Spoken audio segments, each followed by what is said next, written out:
You are listening to Love, Light, Lonnie, the podcast.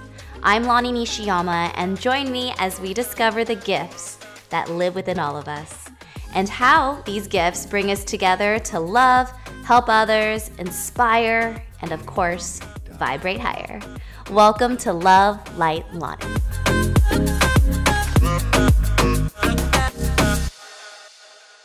Hi, everyone. This is Lonnie on Love Light Lonnie, and we are here today with the beautiful, gorgeous, smart, amazing Pisces, Tamara Teragawa. Should we call you Tam?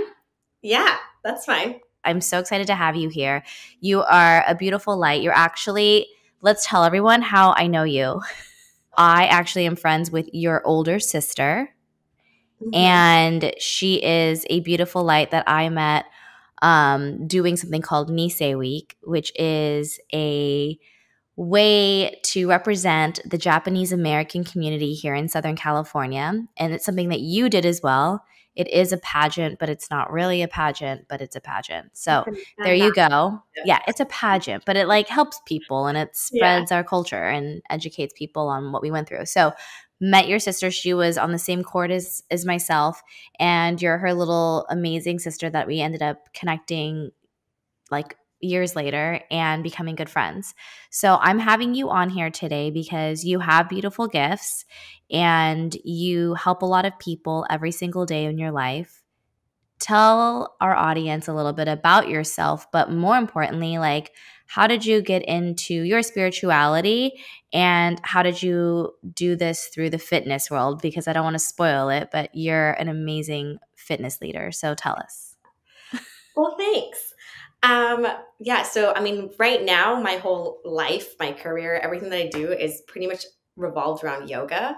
And that's kind of really been the tie for everything as far as tying my spiritual journey and what I do as far as both physical fitness versus mental, spiritual, emotional fitness as well. It really was the thing that brought everything together. I feel like I was really fortunate at a young age to get kind of exposed to just energy work and everything. At the time, I didn't really understand what it was. But as I got older and started to kind of study and understand these things, like, oh, I've been doing this since I was in like fourth grade. Like, that's kind of cool. And I got into yoga originally because I used to dance and I wanted to just, stay in better physical health for dance and be more flexible and more strong and all these other things. So I really got more into fitness specifically for the physical benefits. And it was during 1 year where I decided I'll do a teacher training program for yoga. I had zero intention of ever teaching it. Like, I just wanted to learn more about yoga. That I just fell in love with it, and not from the physical aspects, but more so from the spiritual aspects for it. And it just really made me do a lot of self-studying and completely changed the way I perceive everything for myself and for my whole life. I love your journey and like you're talking about your life and how it's affected or how yoga has affected you, not only through fitness, but like spiritually. And I also know that you were Mulan at Disney for so long at Disneyland. I would go there and she's like the Mulan. So she's so cool. And so you're also a performer.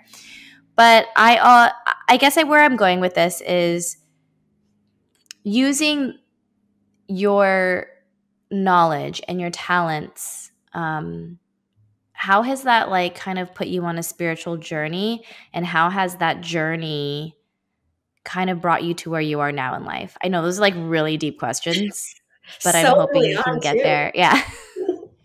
Just diving right in. How did Mulan make you who you are today?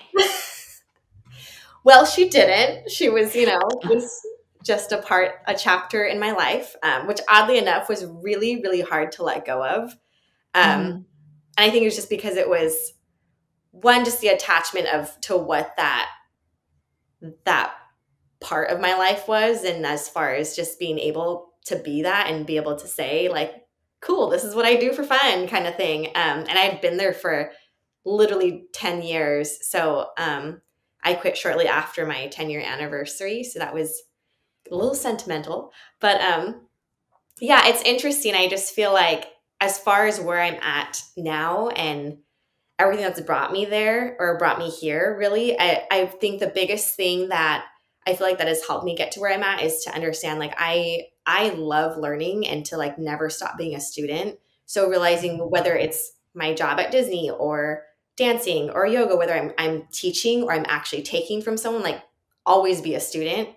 And I just feel like having that mindset, like I'm fortunate that I truly enjoy learning new things, and just learning from different people, whether it's just simple conversations or actually taking a full class and studying with people or whatever. There's constant growth. So even now, I know I'm not where I'm supposed to end up. You know, I'm where I'm at right now, but You're out where you're at right now because we all are. And like I I always tell people, because this is what when I ask those up above or whatever, in my mind I'm like, why am I here? Why are we here? Like, God, tell me, it's always because we're here to learn and we're here to grow so that our soul can be beautiful and share love.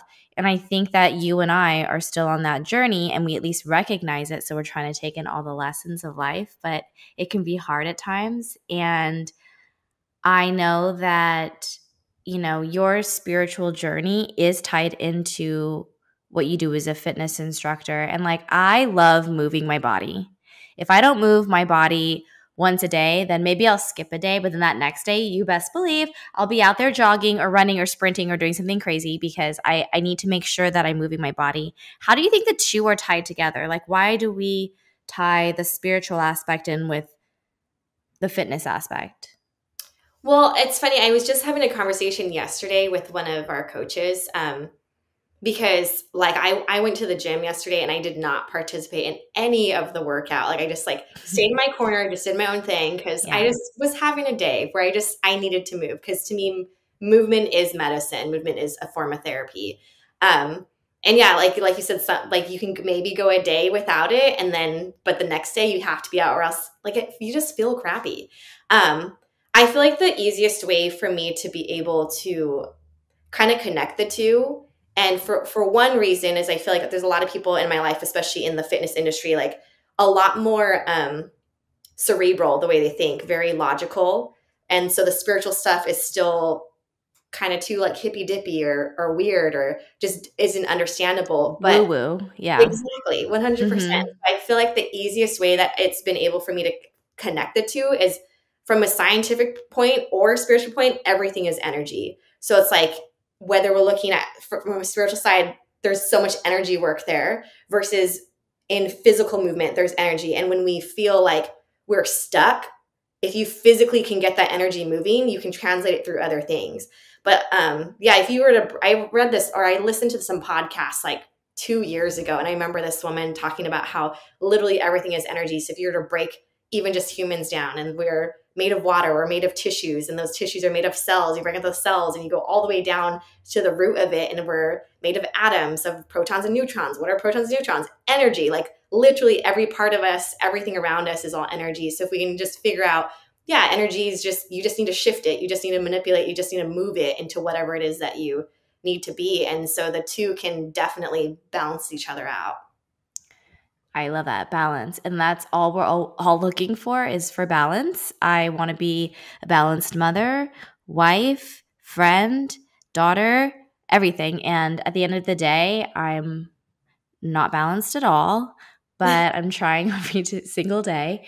And I also feel that having this like fitness part of my life, or having this movement in my life where I move my body, is a blessing, because we were created in this form to be able to use it. So if we have the ability, and I've seen people with, certain struggles in life and they can still move their body in incredible ways, it just really is inspiring. But I also know that like life isn't easy. This past weekend, you and I were both just talking about, like before we started the podcast, how Saturday was just, I don't even know what was happening. We just woke up and we were like, I don't feel great. And the energy is really bad today. Something's happening in the universe where it's like, I'm tripping out. Did you feel that? I don't feel great. It was an understatement. Like Okay. Of the legit felt century. like felt crappy. Like just everything just felt like it was too much. Everything I was know. overwhelming. Everything was so heavy.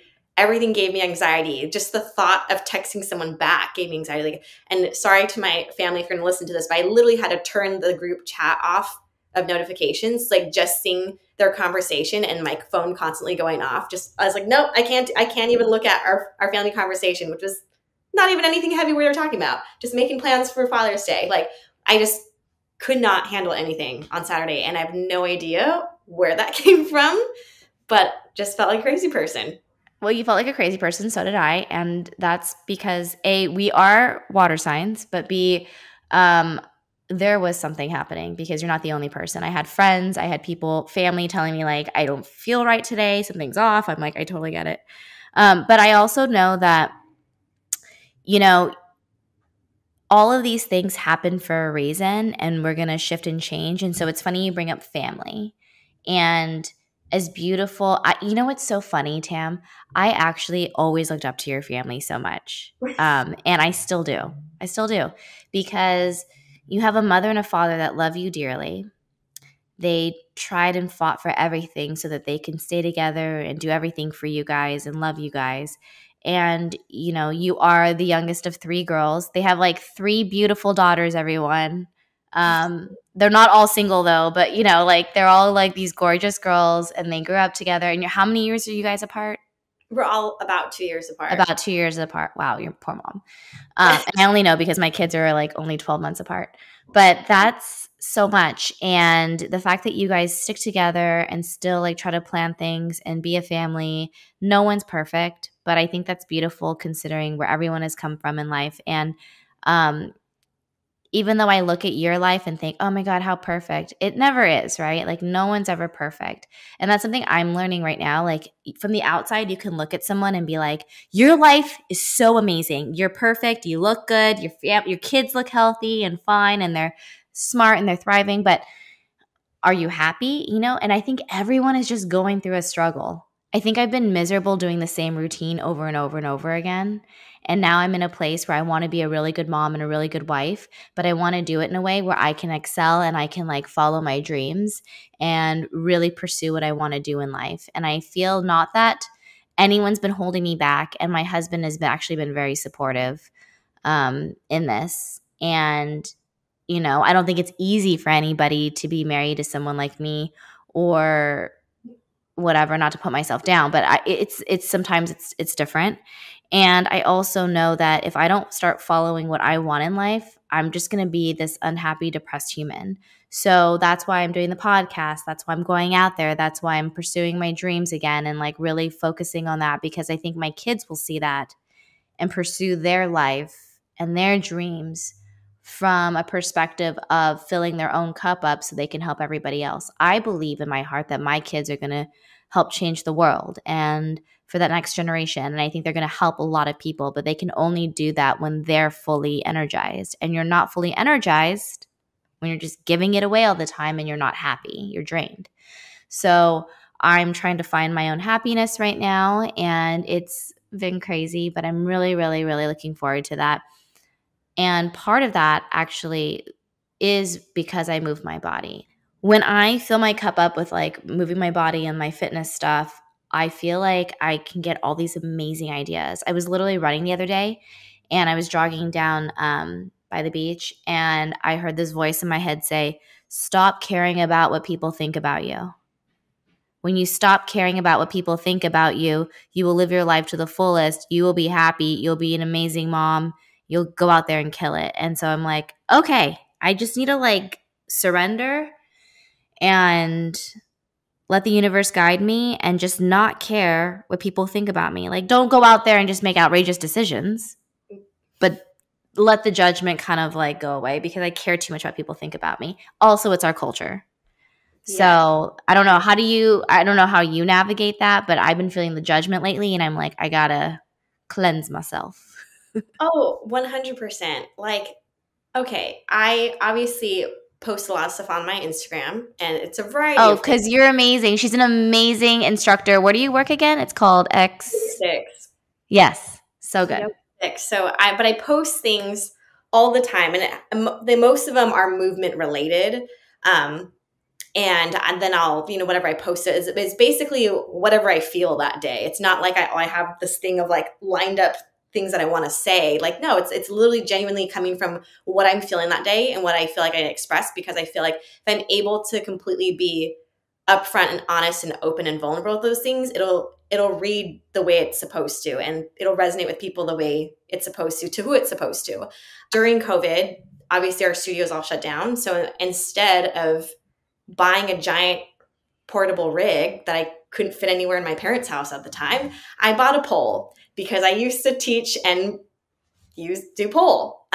Not for like money or anything, literally just for fun and for like the artistry of dancing. Yeah, right. No, I'm just kidding. That's on the bucket list. I'm kidding. I'm just kidding. Someone can make one day. But no, so I've posted some videos on my Instagram, and I get two responses. One is either how amazing and how strong and how inspiring that is, and usually that comes from a lot of women. And then the other side will be not people who will post it comments directly, but will DM me or text me and say stuff to me about like, oh, like if your dad saw this, he would be so disappointed, or so like, I'm sorry, like, who the hell are you? Like, don't like, first of all, like this isn't me trying to showcase and sexualize something, because to me, any sort of movement is therapy. And the fact that I have like a dance background as well, like I feel like pole is one thing that is literally dancing with an apparatus, like dancing with an excessive amount of strength. And I'm able to combine both worlds, and I love it. So yeah, like finding that idea of like, stop caring about what everyone thinks, and fitness for me and for a lot of people that I realize that I'm connected to, it's really is that outlet for all of us. It's a wonderful outlet. And if you're going to do it, might as well just help improve your health. Although people can take it too far. Totally. I've seen people running out there like all day, and I'm like, wait, did you even like pee? Or pee? You've just been running for hours. I don't know.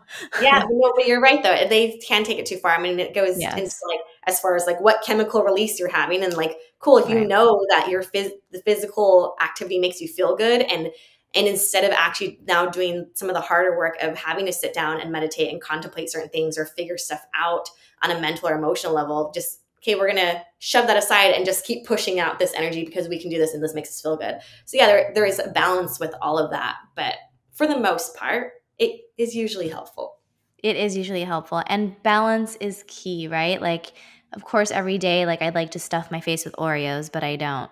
And I feel that we should not limit ourselves, though, to the Oreo. You can give in to the Oreo.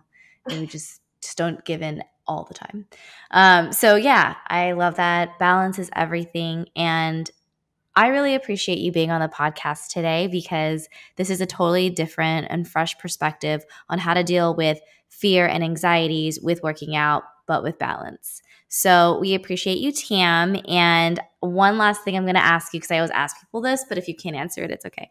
I know. What do you think your gift is for the world, just right now at least?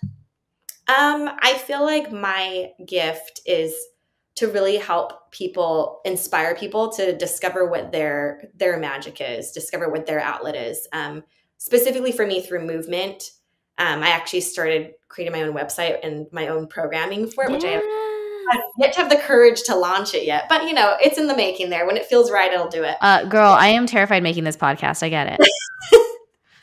When it feels right, it'll go. Yeah. But realistically, like, and that's like my tagline for all my programming is literally discover your magic. And when you figure out what that is, I just feel like everything else just makes so much more sense to you. Even when you feel crazy, you can always come back to that and know like, all right, cool, I can kick ass at this or whatever. This is my thing. So I love that. I love it. And you're an inspiration for everyone.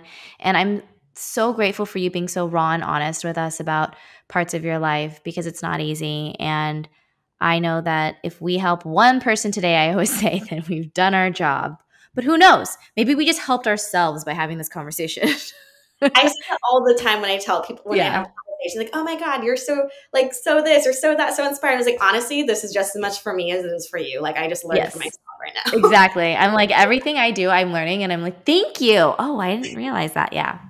So Yeah. you're awesome. Love you, Tam. We'll get together and grab a drink or coffee soon. And sending you all the love in the world. Thank you. You too. Mwah.